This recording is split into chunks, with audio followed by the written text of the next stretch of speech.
Hey everyone, welcome back to Charles and Alice. I'm Alice, and sitting right across from me with his coffee, as always, is Charles. Hey, great to be here. And hey to all of you joining us today, wherever you are in the world. So, today we are talking about something that I think almost everyone has experienced at least once in their life, a moment of pure panic. You're standing in a hallway, you reach into your pocket, and nothing. Your key is gone. You are locked out of your room. Oh no, just hearing that gives me anxiety. Right? It's such a helpless feeling. And today we're going to talk about that. The stress, the solutions, the funny stories, and some really useful English expressions to help you talk about this kind of situation. Because trust me, if you're traveling or living abroad, this vocabulary will come in handy. Exactly. And hey, if you're enjoying this kind of real-life English practice, do us a favor and hit that subscribe button. It honestly helps us more than you know. It really does. Okay, Charles, have you ever been locked out? Like truly, completely locked out? Oh, where do I even start? Okay, so, this was maybe 4 years ago. I was staying at this small hotel in Portugal, right? Beautiful place, old building, wooden doors. And I go out for breakfast super early, like 7 a.m., in my flip-flops and a t-shirt. No phone, no wallet, no key. Charles, no. Yes. The door locked automatically behind me. I didn't even realize until I came back with my croissant and my little orange juice and tried to open the door and... nothing. With the croissant in your hand? With the croissant in my hand. I'm standing there in the hallway, half asleep, and I realize I'm completely stranded. I had to go down to the front desk in my flip-flops and explain the whole thing to a very unamused receptionist. Unamused. I love that. So she wasn't exactly thrilled to help you at 7 a.m.? Let's say she was professional. She handed me a spare key without smiling once. But she fixed the problem, so respect. Okay, so let's actually pull apart what you just said, because there are some great expressions in there. You said you were stranded. For our listeners, stranded means you're stuck somewhere with no way to get help or move forward. Like, you're trapped in a situation you can't easily escape from. Right, exactly. And you'd say like, I was stranded at the airport, or she was stranded without her phone. It gives this feeling of being completely helpless. And you also mentioned a spare key, which is such an important thing to know. A spare key is an extra copy of the key, the backup, the one you wish you had. The one I never have. Same, honestly. Okay, so my story. Mine is a little more embarrassing because it happened at my own apartment. Not a hotel, my own place. Oh no. How? Okay, so I had gone out to take the trash down. You know, that thing where you're like, I'll be back in 30 seconds, I don't need my keys. Famous last words. Famous last words. I love that. So, what happened? The wind. The wind caught my front door and slammed it shut. I'm standing in the stairwell in my pajamas. Actual pajamas, with little stars on them, holding a trash bag at 9 o'clock at night. The little stars are the detail that makes this story. I know, and I had no phone, obviously, because who takes their phone to throw away trash? So I had to knock on my neighbor's door. This older gentleman, Mr. Petrov, lovely man, but he'd clearly been asleep. He opens the door looking completely confused, and I have to explain in my star pajamas that I need to borrow his phone. Did he help? He absolutely helped. He made me tea while I waited for the locksmith. He was a saint. Okay, wait. Locksmith. That's a key word. No pun intended. Was that a pun? Keyword, locksmith? Completely unintentional. But yes, a locksmith is the person who specializes in locks and keys. If you're locked out and there's no spare key, that's who you call. They can open a lock without the original key. Right, and they can also make copies of keys, repair locks, that kind of thing. In an emergency, a locksmith is basically your hero. And a sometimes expensive hero. Very expensive. Mine charged me 40 euros for 5 minutes of work, but what can you do? That's the thing. When you're in that situation, you don't really have a choice. You're at their mercy. Which, by the way, is another good expression. At someone's mercy means you have no power. You depend completely on them. Exactly. Like, I had no umbrella and it was pouring rain. I was at the mercy of the weather. Or in this case, I was at the mercy of a very calm locksmith who knew I had no other option. He probably does that every single day. Oh, for sure. Okay, so let's talk about the range of situations where this can actually happen. Because it's not always a hotel or an apartment. Sometimes it happens in really awkward places. True. I mean, you can get locked out of a car, a locker at the gym, a storage unit. I actually know someone who got locked out of a bathroom at a restaurant, which is a different kind of panic. A bathroom at a restaurant? How long were they stuck? Like 15 minutes. The lock was broken and they couldn't get the door open from the inside. They had to slide their phone under the door so someone outside could call the manager. That is my nightmare. Actually, this brings up something important. There's a difference between being locked out and being locked in. Locked out means you can't get inside. Locked in means you're trapped inside and can't get out. Both are awful, but for different reasons. Yeah, locked in is almost scarier because you feel claustrophobic. That feeling of being in a small, closed space with no way out. Locked out is more about being helpless and exposed. Exposed. Good word. Like vulnerable. Out in the open with no access to your stuff. And speaking of access, that's another great word here. When you're locked out, you've lost access to your room, your belongings, maybe your wallet, your phone charger, your passport. Oh, the passport situation. Don't even say it. Has that happened to you? Not to me, but to a friend. She was traveling in Japan, got locked out of her hostel room at like midnight, and her passport and flight documents were all inside. She had a 6 a.m. flight. That is a genuine emergency. Right? Thankfully, the hostel staff were amazing. They had a master key and sorted it out in minutes. But those minutes felt like hours, apparently. A master key? That's the key that opens all the locks in a building. Hotels, hostels, apartments. The staff usually have one. So if you're in that situation, your first stop should always be the front desk or the building manager. Exactly. And honestly, that's probably the most practical tip. Keep calm, find a person in charge. Don't just panic in the hallway. Easier said than done. Oh, completely. Easier said than done. And for our listeners, this is a super common English expression. It means something sounds simple in theory, but it's actually harder to do in practice. Just stay calm. Easier said than done. Like, just learn English. Easier said than done. Exactly. But you're doing it right now, so give yourself credit. Okay, I want to talk about something a little different, because I feel like being locked out reveals a lot about someone's personality. How you handle the situation says a lot.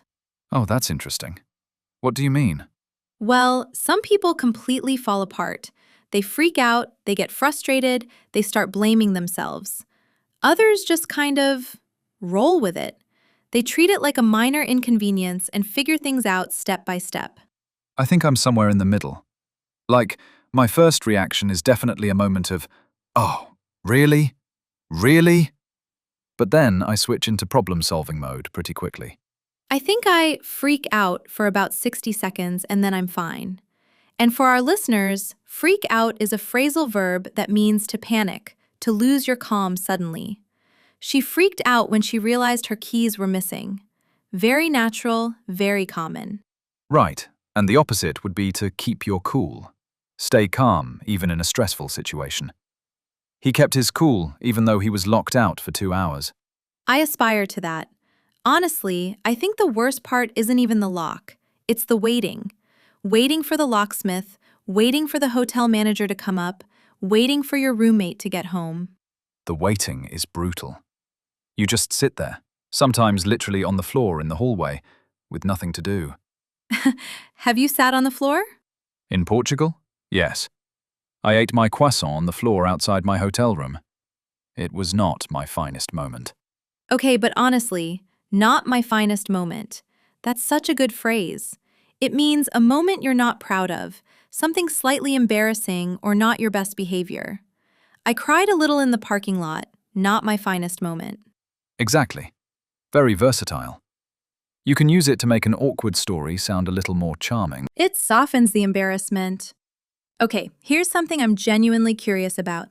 Do you think this kind of situation happens more when you're traveling or at home? Like, is it a travel thing or a tired and distracted thing? I think traveling makes it worse because you're in an unfamiliar place. You don't know the systems. Like, does this door lock automatically? Do I need a key card or a regular key? Everything is slightly different, and you're not in your routine. That's so true. At home, you build habits. You always put your key in the same spot, you always check before leaving. But in a hotel, you're off your routine. Things slip through the cracks. Slip through the cracks. Great one. For our listeners, this means something gets missed or forgotten, usually because you weren't paying close enough attention. I was so tired that the key check just slipped through the cracks. And honestly, key cards in hotels make it 10 times worse. Those thin little plastic cards that you have to keep away from your phone because they demagnetize? I have lost more functionality in hotel key cards than I can count. Oh, the demagnetized key card. You walk all the way back to your room, you tap the card, and the little light goes red, and you're like, really? Every single time. Every time I put it near my phone. You'd think I'd learn. To be fair, it's an easy mistake.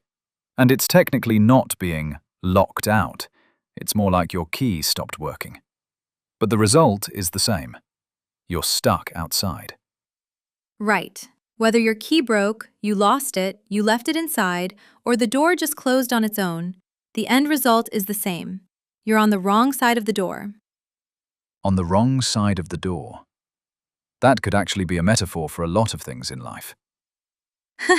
Charles getting philosophical about locked doors. Okay, here's a practical question.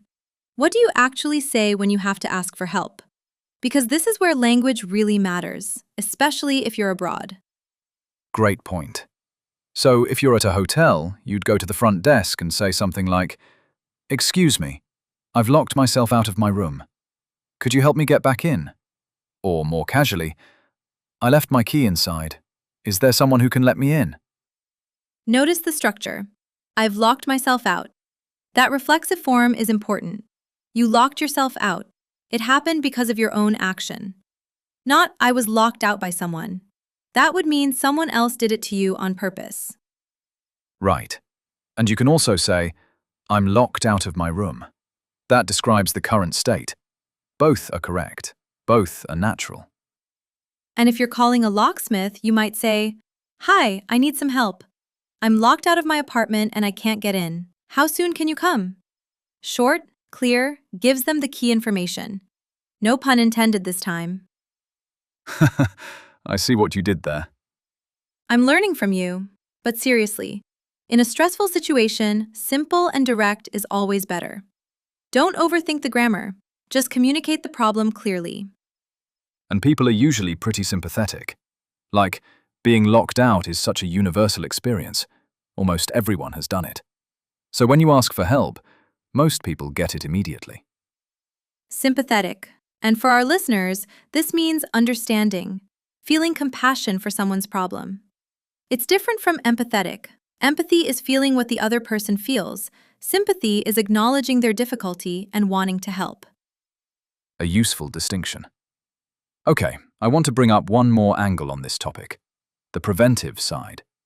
Because honestly, the best solution is avoiding the problem in the first place. Prevention. Yes. What are your tips? Okay, number 1. Always have a spare key. Give one to a trusted friend or neighbor. Number 2, if you're in a hotel, put the key in the same spot every single time. Same pocket, same bag. Build the habit. Mine is use a keychain that's slightly ridiculous, like big and bright, impossible to miss. I have a tiny stuffed cactus on my keys now. I cannot lose it. A stuffed cactus. Functional and adorable. form and function. And honestly, smart locks are becoming more and more common now. You use a code or your phone to get in. No physical key to lose. True, although, what happens when your phone dies? Different episode. Fair enough. Okay, so we've covered the panic, the solutions, the vocabulary. I feel like this has been a really rich conversation. It has. And you know what? I feel like we should do a quick word tour before we wrap up. Go over the key expressions from today so our listeners can really lock them in. Pun absolutely intended. Perfect segue. Okay, let's do it. All right, so first big one, to be locked out. This means you cannot enter a place because the door is locked and you don't have access. I was locked out of my apartment for 2 hours. Simple, essential. And connected to that, to lock yourself out. The reflexive version. It means you accidentally caused the situation yourself. I locked myself out again. I really need a backup plan. Good. Next, stranded. This one means stuck with no easy way to solve your problem, helpless in a situation. Without my key or my phone, I was completely stranded in the hallway. Then we have spare key. The extra copy of a key kept for emergencies. My sister has a spare key to my place, just in case. Always a good idea, people. A locksmith, the professional who opens locks and makes key copies. I had to call a locksmith at midnight and it cost me a fortune. Not fun, but very helpful. At someone's mercy. Depending entirely on another person because you have no power in the situation. Without a spare key or a phone, I was completely at the locksmith's mercy. Easier said than done. Something that sounds simple but is actually harder in practice. Staying calm when you're locked out is easier said than done. To freak out. To suddenly panic or lose your composure. She completely freaked out when she realized her passport was locked inside. Very common in everyday English. And the opposite, to keep your cool, to stay calm under pressure. He kept his cool and found the front desk manager right away. Something we all aspire to. Not my finest moment. A polite, slightly humorous way to describe an embarrassing situation. Sitting in the hallway eating a croissant off the floor. Not my finest moment. Classic. And finally, slip through the cracks when something gets forgotten or overlooked, usually due to distraction or being off your routine. When I travel, small things like checking for my key can easily slip through the cracks. That's a solid list. And you know what? Every single one of those expressions works way beyond the topic of locked doors. You can use them in all kinds of situations. That's the beauty of learning through conversation. You pick up language that's genuinely transferable. You don't just learn words, you learn how real people talk. Okay, and speaking of real people, let's talk to our listeners for a second. Yes, question time. Okay, so we want to hear from you. Have you ever been locked out of somewhere? Your home, a hotel room, a car, a locker, anywhere? What happened? Did you keep your cool or did you completely freak out? And how did you fix it? Tell us your story in the comments below. We read everything, and honestly, some of the funniest and most interesting things we've heard have come from your comments. Don't be shy. And if you want to practice your English, try writing your answer in English. Even a few sentences is great. We love seeing you use the vocabulary from the episode. Exactly. Every comment is a little practice session, and we're rooting for you. All right, we are getting close to the end of today's episode, which honestly flew by. I had so much fun with this one. Same. Getting locked out is such a relatable, universal experience. And it's the kind of topic where real language just flows naturally. I hope you all picked up some great expressions today. If you did, and I really hope you did, then please give this video a thumbs up. It helps other English learners find our channel, and it lets us know that we're making content that actually helps you. And if you haven't yet, go ahead and subscribe. Hit that little bell icon too, so you don't miss our next episode. Because we have something coming up that I think you are genuinely going to love. We're not going to give it away, but let's just say it involves another tricky situation, and this time things get a little more intense. A little bit of pressure, a little bit of awkward. Exactly the kind of thing that makes for great English practice. Can't wait! All right, from both of us, thank you so much for spending this time with Charles and Alice. You make this whole thing worthwhile. Take care of yourselves, keep your keys somewhere safe, and we'll see you in the next one. Bye, everyone!